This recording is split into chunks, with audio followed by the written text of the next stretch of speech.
আজকে রান্না করব পুঁই শাক দিয়ে চিংড়ি মাছ। এখানে পুঁই শাক কেটে রেখেছি, আলু পুঁই শাক, আর এখানে চিংড়ি মাছ ভাজা করে নেব।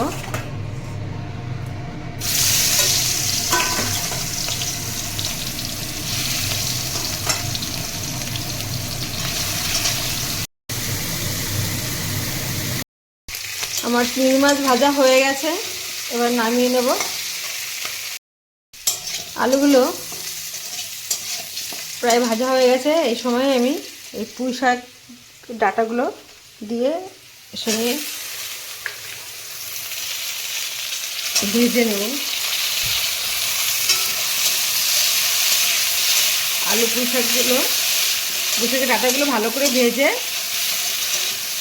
তারপরে জল দিয়ে দিতে হবে। পুঁই শাকের ডাঁটা আলু ভাজা হয়ে গেছে, এবার জল দিয়ে দেব।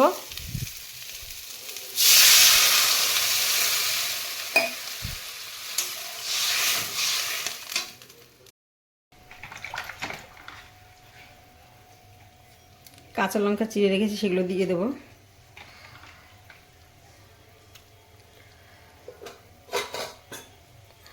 এবার ঢাকা দিয়ে দেবো। ঝোলে জাল উঠে গেছে, এবার ঢাকনাটা খুলে এই পুঁই শাকের পাতাগুলো এবার দিয়ে দেবো। পুঁই শাকের পাতাগুলো সবসময় ঝোলের উপরে দিলে কালারটা সবুজ থাকে।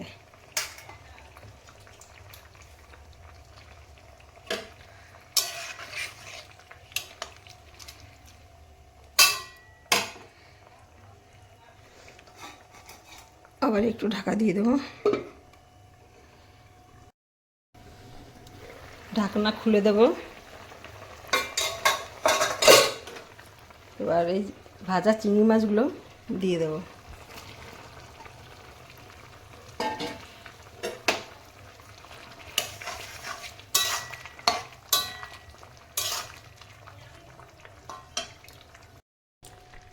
ফোড়ন দেওয়ার জন্য ঢেলে নেব।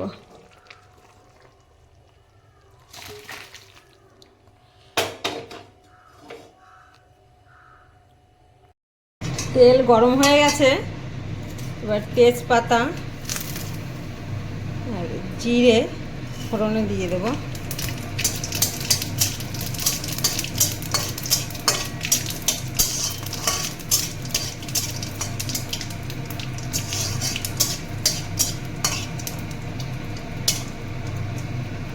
এবার ঢেলে নেব।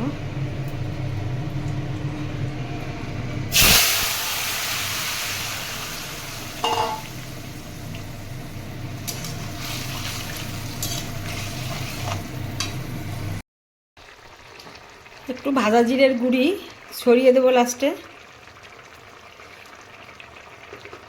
এতে তরকারির স্বাদ দ্বিগুণ বেড়ে যায়।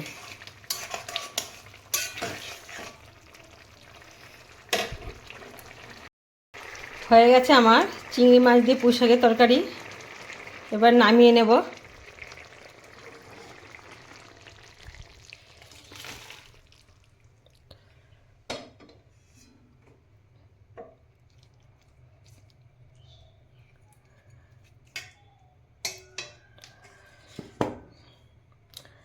আর এখানে রয়েছে কুমড়ো আর জলপাই। কুমড়ো সিদ্ধ দেবো আর জলপাইয়ের মিষ্টি টক করব।